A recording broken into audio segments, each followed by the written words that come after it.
This pavilion was made in conjunction with artisans from Alex, using found material and other elements that were discarded.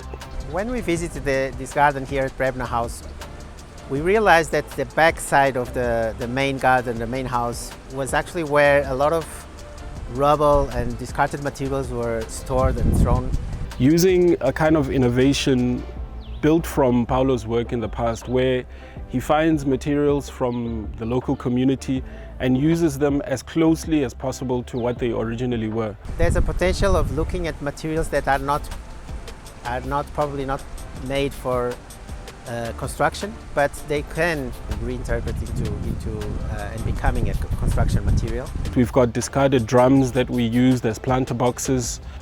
We found bottles at a local recycling station in Alex, and we used those bottles to create a roof. But all of the elements in the architecture expose the original way in which these materials were found. So very little processing, because we know that processing creates more CO2 because of the kind of mechanisms that are involved in processing. In the past, in Southern Africa, indigenous people used to paint on walls, they used to paint on different surfaces. So some of that came into the project as well. Other elements that are here are logs that we found here at Brebnor House that were discarded.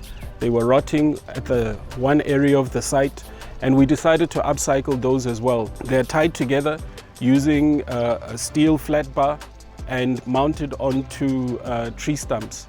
All of these interventions are actually curated in such a way that they were giving students an opportunity to be involved and embedded in a real world, real lived experience way of working with architecture. It can grow over time. What we did was a kind of first step into something that can develop. We imagined this space to be used by groups that might want to meet and spend some time outdoors reconnecting with this beautiful site.